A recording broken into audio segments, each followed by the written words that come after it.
Assalamualaikum, kembali bertemu lagi adik-adik dalam program Mina Juara bersama saya, Johanna binti Yusof, Pegawai Psikologi Sukan daripada Institut Sukan Negara.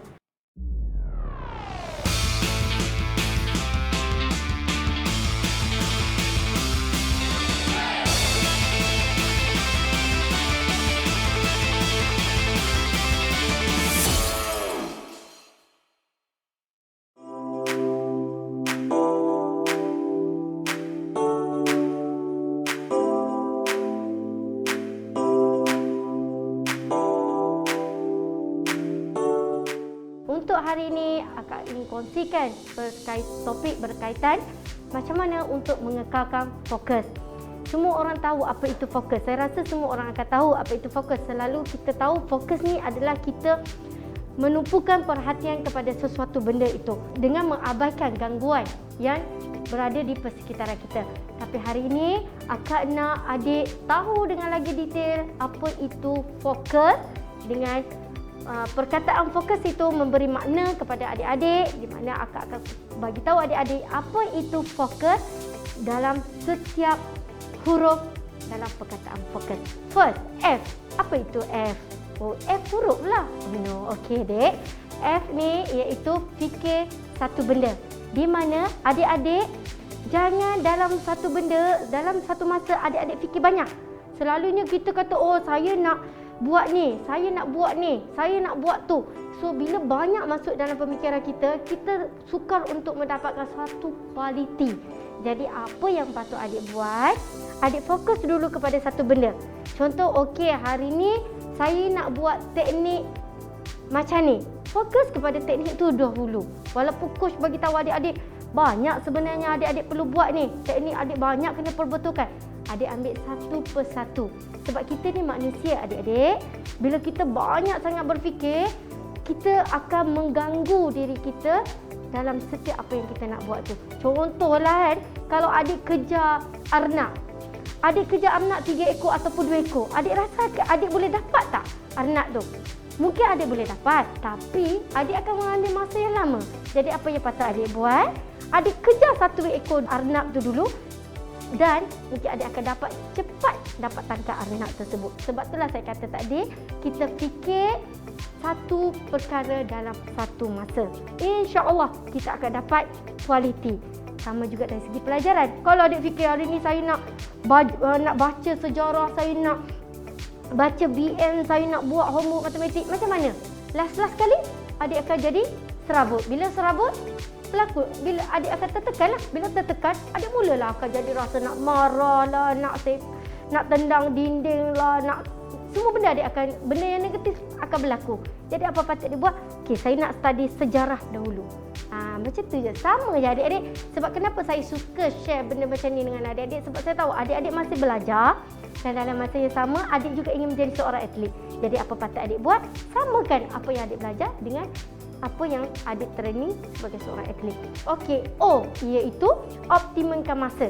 Di mana adik cari masa yang sesuai untuk adik-adik. Contohlah, adik rasa okey, saya training, saya suka training waktu pagi. Sebab waktu pagi adalah waktu yang fresh untuk saya. Sebab kalau adik nampak, dalam sukan selalunya akan training pagi dan juga petang. Kenapa tak training tengah hari? Sebab waktu tu, waktu untuk recovery. So, waktu itulah waktu yang orang kata matahari terbit. Waktu itulah badan kita lemau. Sebab itulah kita kena cari waktu yang sesuai. Sama juga dalam pelajaran. Kenapa adik-adik study ataupun ulang kaji pelajaran waktu malam? Sebab adik rasa waktu tu waktu yang sesuai untuk adik. So, adik-adik kena cari waktu yang sesuai. Okey, K iaitu kekemasan. Kekemasan sangat penting dalam membantu seseorang itu untuk fokus. Contohnya kalau adik pergi training, rambut panjang dengan kasut tak pakai, adik rasa adik boleh fokus tak training? Mulalah adik rasa kaki berlari, adik akan rasa sakit lah. So bila itu dia akan mengganggu kita punya fokus. Jadi kita kena kemaskan diri kita dan nampakkan kita mempunyai personality yang sesuai supaya kita boleh training dalam keadaan yang bagus. So kita boleh fokus dengan baik. Okey, U, usah tangguh. So bila kita tahu dah kita nak buat sesuatu benda tu, kita jangan tangguh. Bila kita tangguh, kita akan rasa tak puas hati. Dan the last is S, iaitu siap. Siap di mana kita letakkan target berapa lama untuk kita capai apa yang kita nak. So bila kita letak target, kita takkan rasa terganggu dan kita boleh fokus.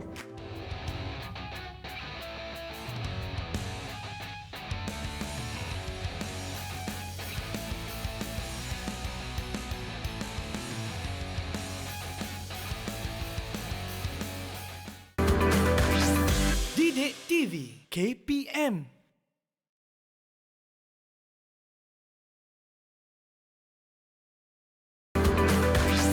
Didik TV KPM.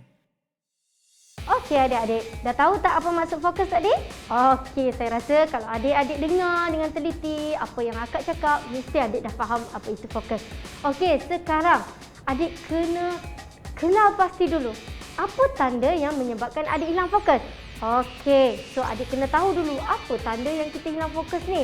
Sebenarnya kita kadang-kadang kita tak tahu benda tu, tapi kita kena ambil tahu sebab benda tu adalah sangat penting. Contohnya, tiba-tiba kita rasa tergementar. Okey, dan kita rasa kelang kabut. Kita rasa risau yang berlebihan. Itu merupakan antara tanda yang boleh mengganggu kita untuk hilang fokus.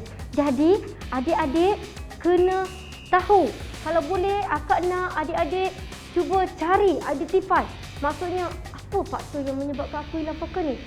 Oh, rupanya saya rasa macam tak tenteram hari ni. Okay, itu antara tanda-tanda yang boleh mengganggu kita punya fokus. Jadi, adik-adik kenal pasti tanda-tanda tersebut dan juga apa punca yang menyebabkan kita hilang fokus. Okey, punca ni bila kita dah tahu dah tanda dia, kita study balik apa punca dia. Sama juga dalam pelajaran. Bila kita dah tahu benda ni, kita study lagi supaya kita dapat satu yang berkualiti. Okay, bila kita dah dapat tanda tadi, kita cari punca dia. Apa punca yang menyebabkan kita hilang fokus? Okey, akak bagi contohlah pada adik-adik kan. Satu, mungkin persekitaran kita. Kalau kita dikelilingin oleh orang-orang yang jenis banyak negatif sangat, so adalah salah satu benda yang boleh mempengaruhi kita juga. Contohnya sebagai atlet, selalunya atlet kita ni mengalami masalah atau gangguan dari segi fokus ni disebabkan oleh faktor persekitaran. Contohnya lah pihak lawan ataupun penonton. Selalu kan kalau dekat kejohanan apa pengalaman akak lah, akak share dengan adik-adik, di mana bila kejohanan ni tak lari dah daripada pihak lawan dengan penonton. Tu memang takkan lari, mesti akan ada. So, apa yang patut kita buat? Sebab kita dah tak boleh nak kontrol dah penonton dengan pihak lawan ni. So, macam mana patut kita lakukan supaya ia tidak mempengaruhi fokus kita? So, itulah yang akan ajar adik lepas ni cara untuk mengatasinya. Okey. So, yang penting adik kena tahu punca terlebih dahulu dan tanda dia. Yang kedua, iaitu kurang rehat. Nampak tak? Orang kata, lah kurang rehat biasalah kak, biasa. Biasa tu akan jadi luar biasa. Kenapa?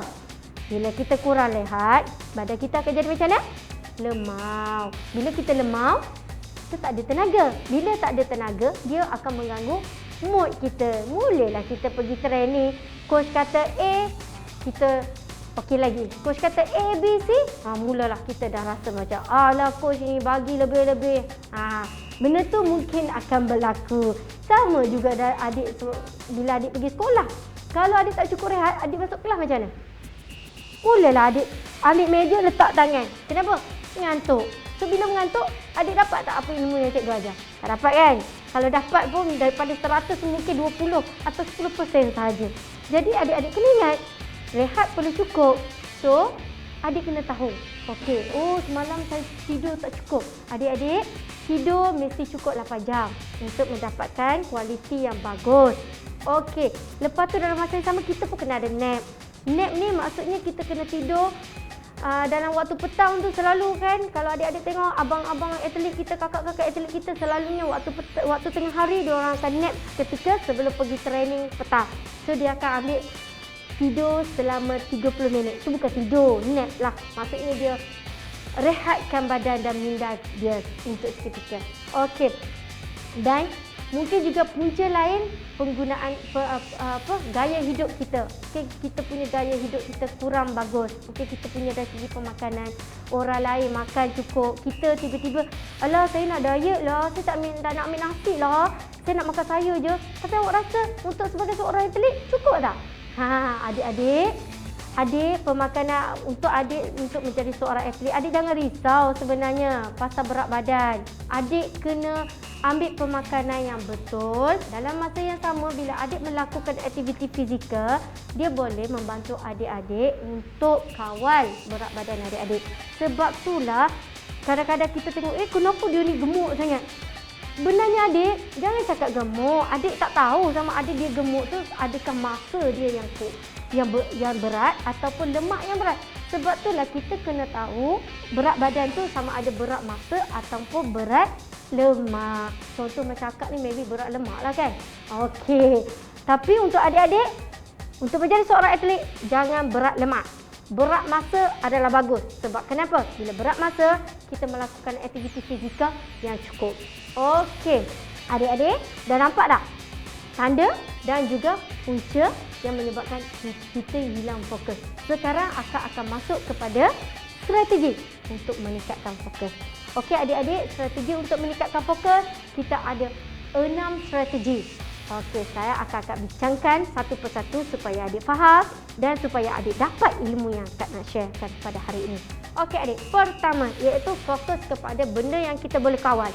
So, kita fokus kepada benda yang kita boleh kawal dengan kita menggunakan teknik bercakap dengan diri sendiri. Gila ke saya bercakap dengan diri sendiri? Tak adik, bercakap dengan diri sendiri di mana adik menggunakan self-talk yang sama ada memberi arahan ataupun motivasi kepada adik-adik. Contohlah, saya tak naklah buat benda ni. Jangan buat benda ni. Okey. So, kita menggunakan self-talk ni sebagai satu sumber untuk kita meningkatkan fokus kita. Yang kedua iaitu fokus kepada matlamat utama adik-adik. Maksudnya adik fokus kepada matlamat awak. Contoh saya kata saya nak buat benda ni, okey, fokus kepada benda tu sahaja. Jangan fokus kepada banyak benda dalam satu masa. Dan untuk akak sarankan adik-adik dalam sukan, fokuskan kepada proses matlamat dan juga matlamat prestasi. Okey. Kenapa akak tak letakkan sangat matlamat hasil? Kerana matlamat hasil ni kita mungkin jauh sedikit. So adik fokus kepada dua benda ni dulu dan insya-Allah adik akan capai matlamat hasil nanti. Dan yang ketiga, latihan imagery. Di mana adik-adik perlu sentiasa buat latihan imagery. Bayangkan setiap kali adik nak training, sebelum training adik bayangkan dulu apa yang adik patut buat.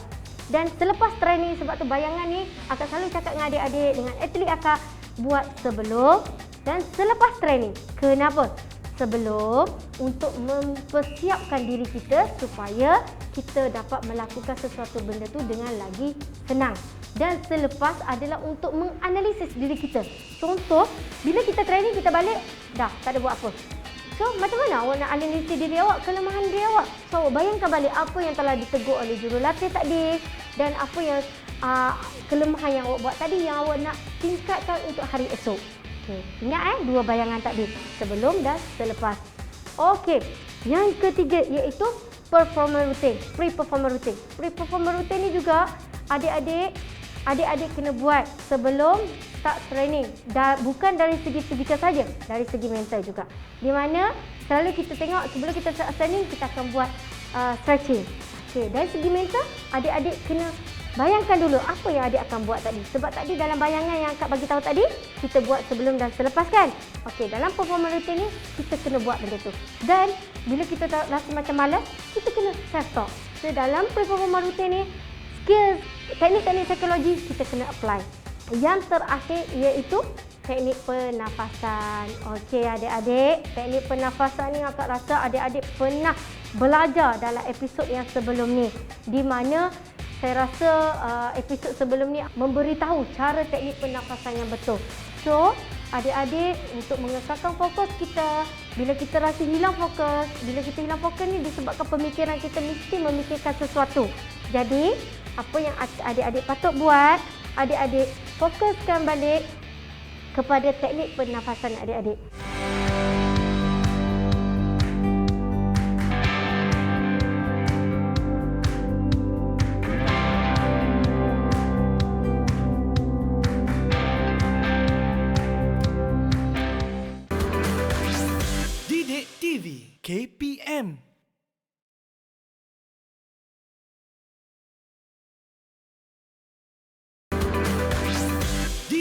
TV KPM.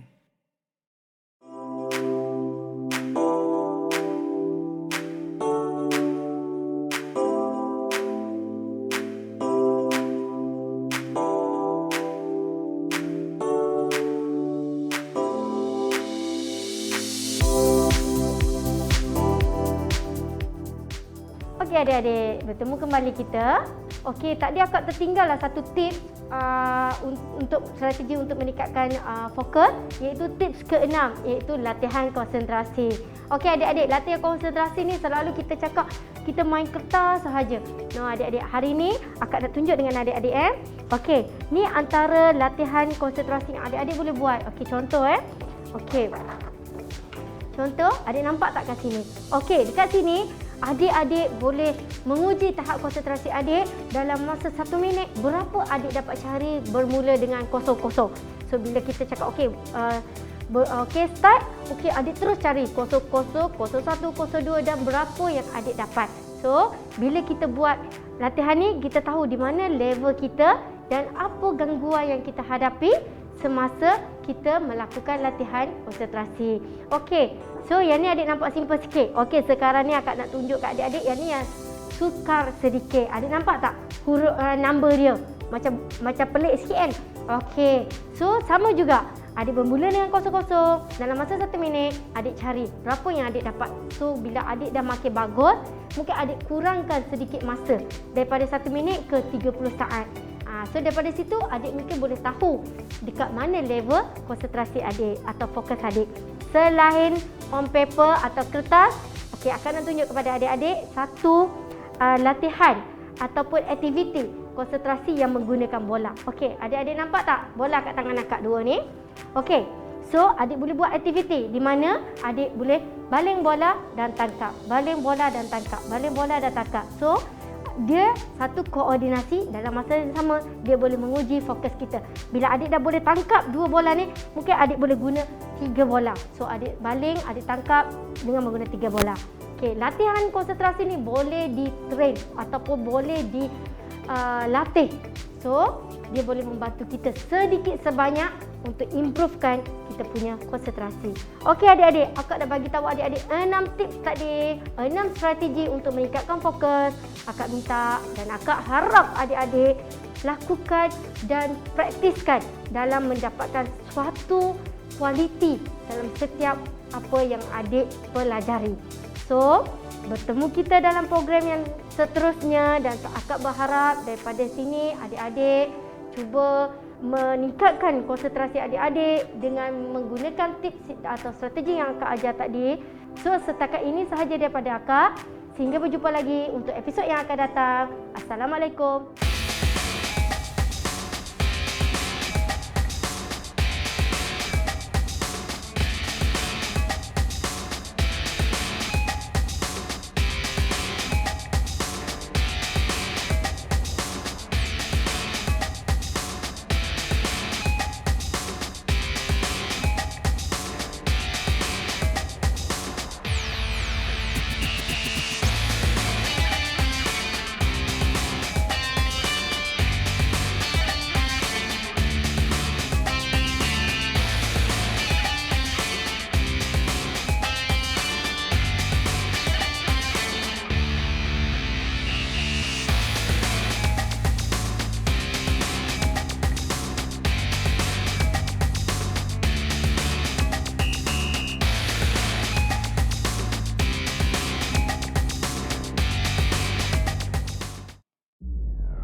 KPM